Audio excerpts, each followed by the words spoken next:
Yo guys, kali ini Simpson kembali memberi kita semacam clue atau kasih sinyal mengenai pasar NFT secara khusus di sini teman-teman.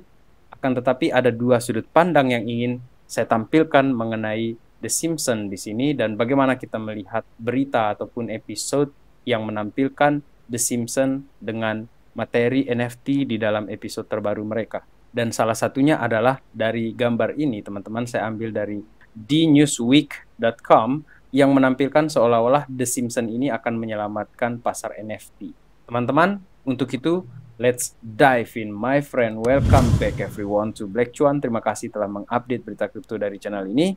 Di kesempatan kali ini tidak hanya tentang Simpson yang akan kita bicara, tetapi kita juga akan berbicara mengenai Bitcoin, kemudian Cardano ADA, XRP, dan ada dua koin yang menurut saya akan luar biasa liar bergeraknya di bull runs yang akan datang, teman-teman. Baik, yang pertama di sini kita langsung saja ke The Simpsons-nya, teman-teman. Di sini ada salah satu berita yang saya anggap di sini dengan sudut pandang negatif ya, dia menampilkan hal ini karena dari kebanyakan orang yang melihat The Simpsons ini seperti meramalkan masa depan ataupun dia menampilkan masa depan itu seperti apa dengan teka-teki atau riddles-nya dia di sini, teman-teman. Akan tetapi dari newsweek.com di sini teman-teman, ini kita bisa melihat bahwa apa yang terjadi kepada Simpson di episode yang terakhir ini teman-teman, itu dikatakan bahwa sebagai pertanda tidak semua berita dari The Simpsons ataupun tayangan The Simpsons ini menampilkan hal-hal yang bagus terutama berkaitan dengan Bitcoin ataupun cryptocurrency teman-teman, karena dianggap bahwa token ataupun NFT yang dihasilkan dari pembicaraan The Simpsons di episode yang ini itu dianggap sebagai hal yang membuang-buang uang. Oke, teman-teman. Dalam hal ini, saya ingin mengklarifikasi pendapat dari berita tersebut, teman-teman, yang menurut pendapat saya pribadi adalah memang teknologi yang baru itu dia butuh waktu, teman-teman. 2021 kita lihat perubahan yang luar biasa terjadi di NFT, kemudian terjadi penurunan sampai saat ini, teman-teman. Butuh waktu semua teknologi-teknologi baru ini untuk diterima. Bayangkan apabila kita mengikuti saja ini dari berita-berita seperti itu. Lantas bagaimana dengan BlackRock yang menyatakan bahwa di masa depan itu tokenisasi itu akan menjadi center dari banyak sekali bisnis yang dikatakan oleh BlackRock di sana. Dan termasuk juga di sini saya berbicara NFT tersebut, teman-teman. Akan kemana nanti dunia ini? Oke, kalau dalam posisi denial, nggak apa-apa lah kita lihat hal-hal seperti itu sementara ini. Akan tetapi buat kita yang yakin, yang punya keyakinan di ekosistem kripto ini mengenai harga dari aset-aset kripto atau perkembangan dari digital-digital aset seperti ini, teman-teman, kita tetap stick to the plan bahwa ke depan ini kita akan menghadapi masa depan yang cerah. Seperti itu, teman-teman. Dan dari sisi positif di sini saya berbicara mengenai The Simpsons, ketika mereka menampilkan di the latest episode di sini, saya juga punya dua pandangan dalam hal ini secara pribadi, terlepas dari sudut pandang negatif tadi itu, teman-teman. Di episode yang ini, teman-teman, kita dikasih lihat bahwa si Bart Simpson yang masuk ke dalam blockchain, kemudian di sana itu kan ada NFT. Dan NFT itu dibuat hidup di sana karena si Bart-nya masuk ke dalam sana. Dan si NFT itu bekerja atau melayani si Bart di sini, teman-teman. Ini semacam pertanda bahwa ke depan ini kemungkinan besar akan ada kegunaan-kegunaan praktis dari si NFT di sini ataupun karya-karya NFT di sini, teman-teman. Menurut saya seperti itu. Kita belum bisa menduganya sekarang seperti apa. Kita mengikuti alurnya saja, menurut saya seperti itu, teman-teman. Dan unik dari sini adalah dari episode ini, ketika Simpson ini masuk ke dalam blockchain, kemudian bapaknya ini memperlihatkan value dari NFT-nya si Bart ini sampai 1,5 juta dolar di sini, teman-teman. Itu luar biasa sekali. Dan kalau kita melihat dari sudut pandang kedua mengenai hal ini adalah dari technical analysis ataupun dari price action-nya, kemungkinan besar untuk market NFT ini sudah berada di posisi bottom. Itulah kenapa saya katakan bahwa ini merupakan semacam pertanda bottom dari NFT market. Itu yang saya explore dan pahami dari membaca tentang episode The Simpsons di sini, teman-teman. Jadi menurut teman-teman Black Cuan, apakah ini semacam pertanda bahwa NFT akan bangkit lagi ke depannya? Karena kalau kita lihat respon-respon di sini juga luar biasa ya di X itu mengenai kejadian dari episode Simpsons ini, teman-teman.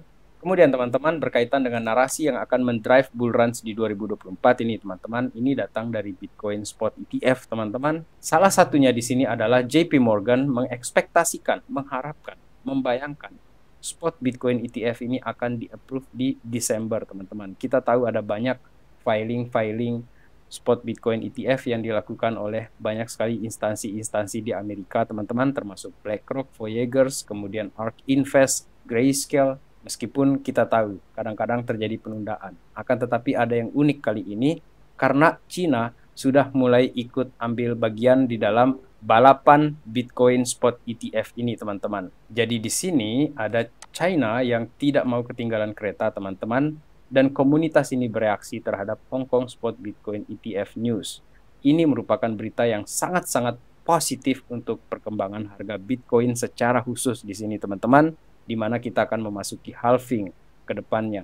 Kemudian, teman-teman, apabila Bitcoin spot ETF di Hong Kong juga di-approve, kemudian di Amerika juga di-approve, ada sebuah opini dari CoinDesk yang saya ingin highlight benang merahnya saja langsung di sini, teman-teman, karena menurut mereka ini merupakan kesempatan yang langka, teman-teman, untuk mendabelkan, mentriplekan, ataupun melipat-lipatkan keuangan kita ke depan ini menjelang Bitcoin spot ETF ini di-approve, teman-teman. Dan berkaitan dengan hal tersebut, teman-teman, benang merahnya ini adalah seperti ini, teman-teman. Sederhana saja bahwa spot Bitcoin ETF ini akan memberikan legitimasi terhadap si Bitcoin-nya sendiri. Itulah yang akan memberikan si Bitcoin ini regulatory clarity, teman-teman, di mana orang-orang yang masih was-was terhadap aset Bitcoin itu akan masuk besar-besaran nanti apabila Bitcoin spot ETF ini di-approve, teman-teman. Dan untuk sementara ini, kita sabar aja dulu. Kita lihat permainannya mereka ini seperti apa ke depan ini. Sambil kita tetap menahan emosi kita, jangan panik, jangan juga FOMO, teman-teman. Kemudian untuk price action-nya si Bitcoin sendiri di sini, kemungkinan besar ya, ini ada gambaran yang bagus sekali dari Isanagas di sini, teman-teman. Untuk pola kita sekarang ini di Bitcoin yang satu hari di sini, one day chart di sini, teman-teman, terjadi bearish divergence di sini. Untuk itu, kalaupun dia ada koreksi, teman-teman, please jangan panik. Kalau itu bisa terjadi koreksi, teman-teman. Atau kalau terjadi pemantulan, ya kita bersyukur seperti itu. Akan tetapi logikanya adalah, kalau dia sudah terus naik nih, boom, boom, boom, boom, masa sih dia tidak istirahat, ada ambil napas-napas dulu koreksi seperti itu. Dan itu menurut saya, teman-teman, sangat-sangat wajar, teman-teman. Kemudian mengenai altcoins yang jagoan saya, teman-teman, salah satunya kalian sudah lihat seperti apa pergerakan dari si XRP tersebut, teman-teman.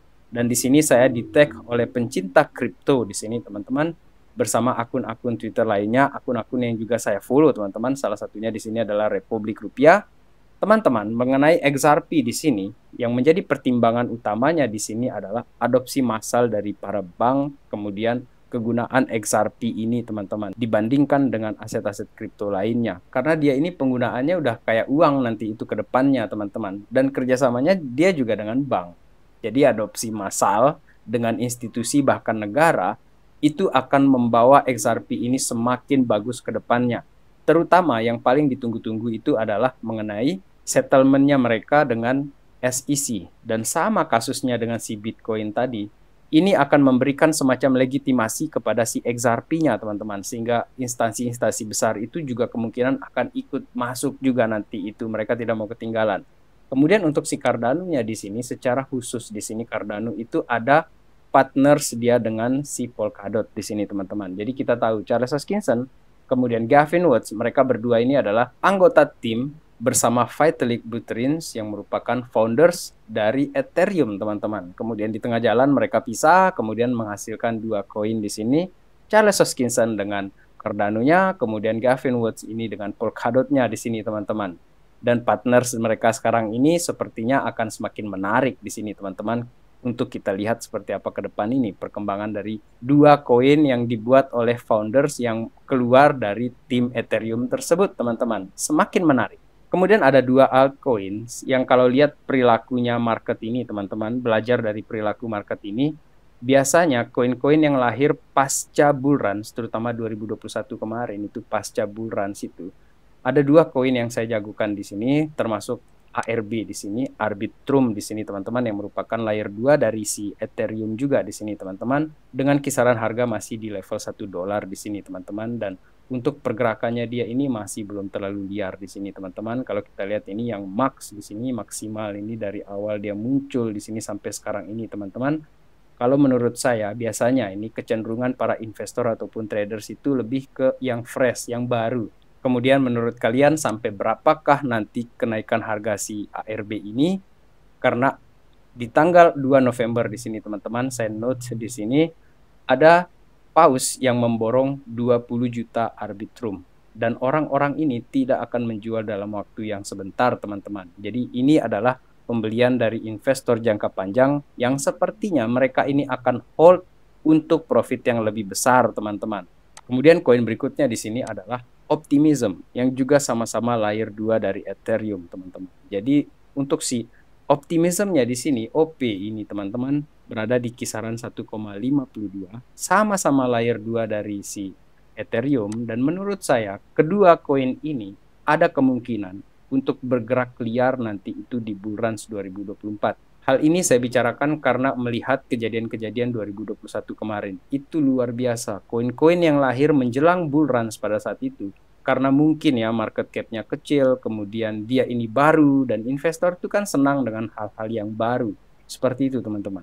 Dan dalam hal ini, untuk XRP ataupun Cardano, bahkan Polkadot teman-teman, itu saya anggap mereka ini sudah teruji oleh waktu, oleh bear market, seperti itu teman-teman. Karena nyatanya, untuk Cardano-nya, sebagai salah satu contoh, dia berhasil menembus ATH-nya dia yang di 2018, membuat ATH baru di 2021. Dan yang kita tunggu adalah dia membuat ATH baru lagi, menembus ATH 2021-nya di tahun 2024 ataupun 2025, termasuk juga Polkadot dan XRP. Meskipun XRP yang kita tahu yang agak bermasalah di 2020 gara-gara ketahan dia menembus ATH-nya gara-gara si SEC tersebut, teman-teman. Dan harap diingat teman-teman bahwa sekalipun saya menyebutkan Arbitrum, Optimism, XRP, Cardano ataupun Polkadot di sini, saya tidak sedang men-shilling mereka. Saya mengajak kalian untuk berdiskusi di sini teman-teman, karena saya bukan penasehat keuangan ataupun influencer yang bertujuan untuk menaikkan harga koin-koin tertentu. Tidak teman-teman, saya plankton di sini dan saya berdiskusi di sini, dan saya senang sekali membaca komentar-komentar kalian yang memberikan saya juga insight-insight terhadap suatu aset ataupun pandangan-pandangan terhadap pasar kripto ini, teman-teman. Jadi sebatas itulah Black Cuan di sini. Baik teman-teman, sekian video kali ini. In the meantime, let's enjoy the ride guys. Salam Black Cuan. Peace my friend.